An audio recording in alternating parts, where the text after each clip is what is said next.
It wasn't the way it looked at us with its dead, yellow eyes. It was the way it spoke with my best friend's voice, luring us deeper into the trees. Nightbound Bloodline presents Five Souls in the Scarred Lands. What you are about to hear is a composite account pieced together from the sworn testimonies of 5 individuals who embarked on a hiking trip into the high desert of the San Juan Mountains. Only 4 of them returned. Their stories align with a terrifying consistency, speaking of an intelligence that wears the skin of its prey. They have asked for their identities to be concealed, for fear that the thing in the canyon is still listening. They are certain, as we have come to be, that they crossed paths with one of the oldest and most malevolent entities of Navajo legend. They met a skinwalker. My name, you can call me Leo. I'm 32 years old. I'm a project manager for a construction firm in Albuquerque. I spend my life dealing with schedules, budgets, concrete, and steel. I'm a logical man. Or, I was. I don't believe in ghost stories. I don't watch horror movies. If I can't see it, measure it, and put it on a spreadsheet, it's not real to me. Or at least, that's what I used to say. Now I know there are things in this world that defy all of that. Things that wear reality like a cheap suit. It was my idea, the trip. A 4-day backpacking loop through a remote part of the San Juans. Me, my girlfriend Chloe, my best friend Mark and his wife Sarah, and Mark's younger brother Jake. Jake was only 19, full of that invincible energy you have before life really starts chipping away at you. The first day was perfect. The kind of day that makes you remember why you live. The air was thin and clean, smelling of sun-baked pine and dry earth. The sky was this impossible, deep blue, and the only sounds were our boots crunching on the trail, our laughter, and the wind whispering through the canyon. We made camp in a high meadow, a beautiful, open space surrounded by these ancient, twisted juniper trees. We felt like we were the only people left on Earth. That feeling, that was the first lie it told us. The second night, the feeling started to curdle. It was the silence that hit me first.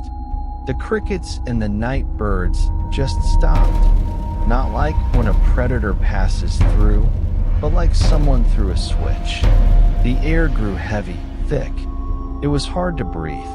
Then came the smell. It drifted into our camp on a sudden, cold breeze, a stench of wet fur, of something long dead and left to rot in the sun. It was pungent, invasive. Chloe wrinkled her nose and asked if one of us had stepped in something. We laughed it off, nervously, but then we heard the rocks. A skittering sound, like something small being kicked down the scree slope to the west of our camp. We all froze. Mark shone his headlamp towards the sound. Nothing, just the black, skeletal shapes of the junipers against the starry sky. "Coyote," he said, his voice too loud in the quiet. But it didn't sound like a coyote. The steps that followed were too heavy, too deliberate. Crunch, crunch, crunch. Then they stopped. And a moment later, we heard a single, sharp crack from the same direction, like a thick branch being snapped over a knee. A warning, a challenge. We didn't know it then, but the game had already begun. The next morning, Jake was gone.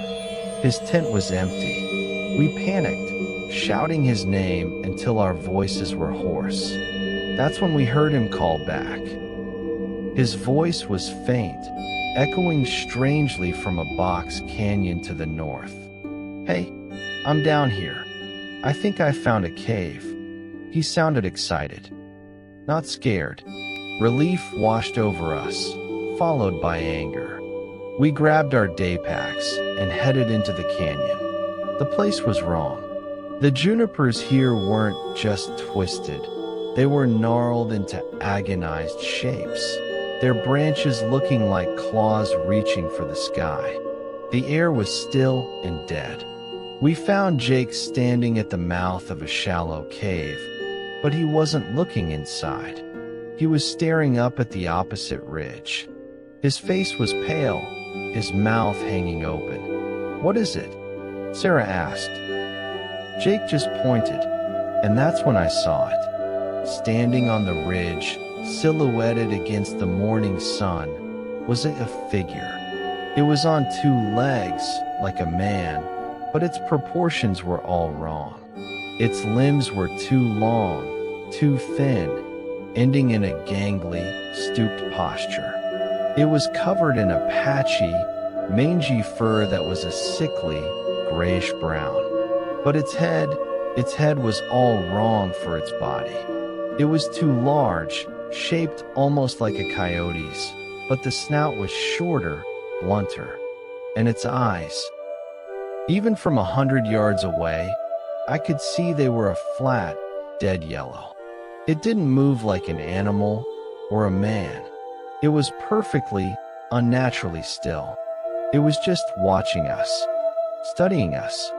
Mark, ever the pragmatist, cupped his hands around his mouth. "Hey, you lost?" he shouted, his voice bouncing off the canyon walls. The thing didn't respond. It didn't even flinch. It just kept staring with that chilling, predatory focus. Then, it took a step. Not a clumsy, animal step, but a smooth, deliberate stride that carried it from the ridge into the shadow of a large boulder. It moved with an impossible silence. One moment it was there, a stark statue against the sky, and the next, it was just gone.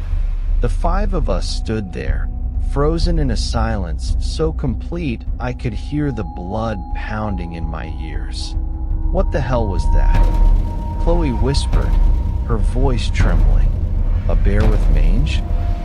Sarah suggested, but it was a weak, hollow suggestion and we all knew it. Bears don't stand like men. They don't have that kind of stillness. Its eyes, Jake murmured, still staring at the empty ridge. They were smart.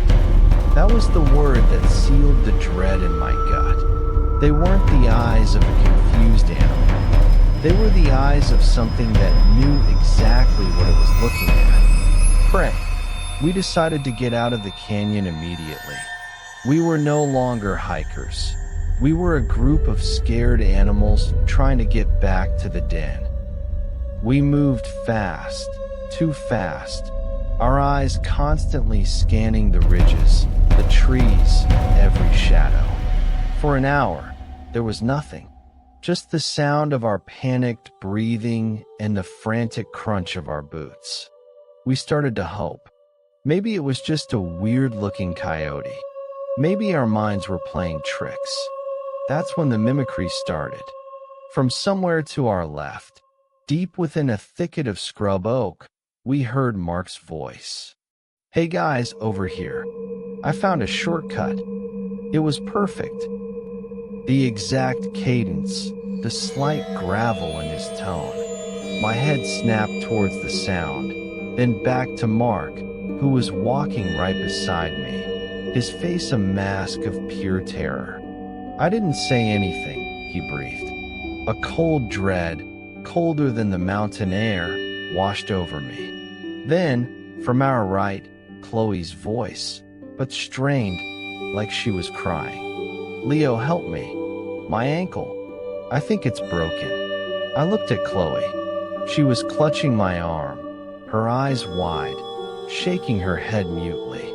It was using our voices. It was learning us. The rest of the day was a nightmare of sound. It circled us, just out of sight, throwing our own voices back at us, sometimes pleading, sometimes laughing. It would knock rocks together, a rapid click-clack-click that felt like mocking applause. It was hurting us. We were so disoriented, so terrified, that we didn't realize it was pushing us away from our intended route, deeper into a part of the map marked by warnings about unstable terrain. As dusk began to bleed the color from the world, we found ourselves at the edge of a deep, narrow ravine. There was no way across. We were trapped. We had to make camp.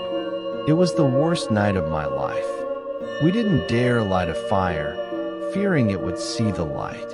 We huddled together in the dark, back to back, in the center of a small clearing, clutching our trekking poles like spears. The sounds didn't stop. They got closer. We could hear its footsteps now. A slow, heavy thud, thud, thud just beyond the tree line. We could smell its rotten fur stench so strongly it made our eyes water.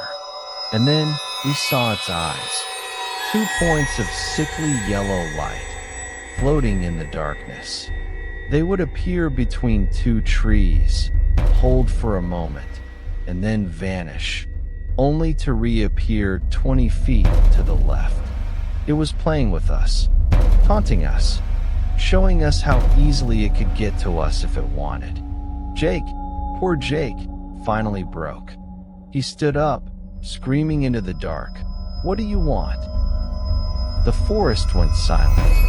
For a full minute, there was nothing. Then, from a distance of no more than 10 yards, Jake's own voice, but now distorted, wet and guttural, whispered back, "I want to come closer." Jake collapsed, sobbing. Sarah held him, rocking back and forth. We were broken. The thing knew it. The rest of the night was a blur of sheer, primal terror. The yellow eyes never left us. We heard the sound of claws, long and sharp, scraping against the bark of the trees surrounding our pathetic little camp. A low, guttural chattering, a sound that was part coyote, part human, but wholly unnatural, echoed around us. It was a sound of hunger and of cruel amusement.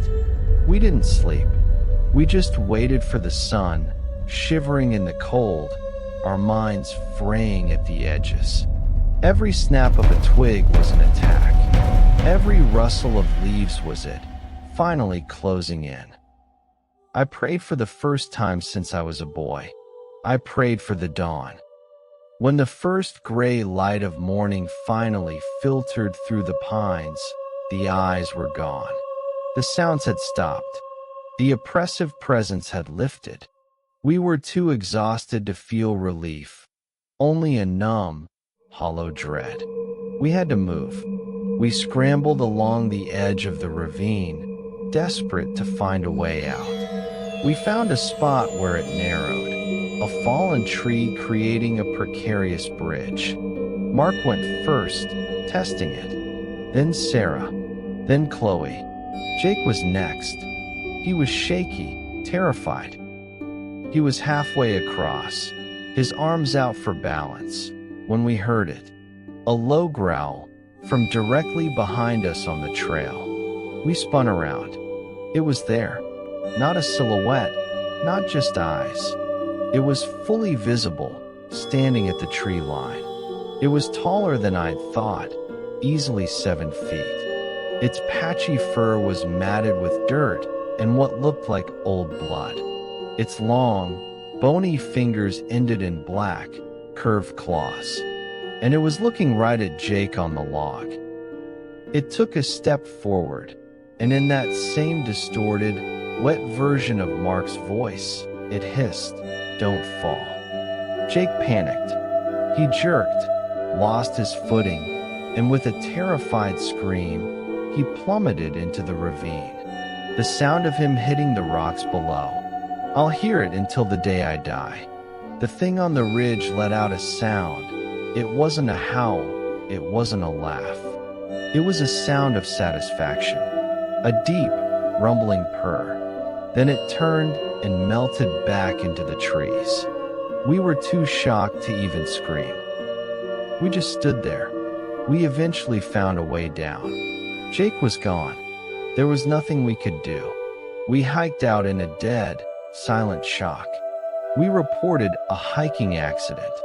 We never mentioned the thing on the ridge. Who would believe us? I haven't been back to the mountains. I can't even look at them on the horizon without feeling that cold fear clamp around my heart. I see those yellow eyes in my dreams. I jump at the sound of my own name being called. The world isn't what I thought it was. It's older, darker, and there are things in the shadows that wear familiar skins. I was a project manager. I dealt in concrete facts. Now, the only fact I'm sure of is that we were hunted. We were played with.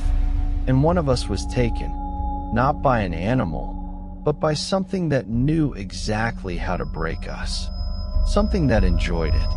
The account you have just heard, a story of 5 souls reduced to 4, a story of a voice stolen and used as a weapon, it lingers in the air like a stain. It forces us to look at the ancient, wild places of this world not as empty spaces on a map, but as occupied territory. These are not our lands. We are merely passing through, and the original tenants do not always appreciate the visit. The Skinwalker or the Goat Man, the not deer. These legends persist across cultures for a reason. They represent a primal fear, the fear of the predator that is not just smarter than us, but that understands us, that can become us to lure us to our doom. If you have a story of your own, a brush with something that should not exist, we urge you to share it in the comments below. The darkness is vast, but by sharing our experiences, we shine a little light. If you value these journeys into the unknown, please help us continue by liking this video and subscribing to Nightbound Bloodline. Turn on notifications so you never miss a tale. This has been Nightbound Bloodline. Thank you for listening. Until next time, sleep with one eye open.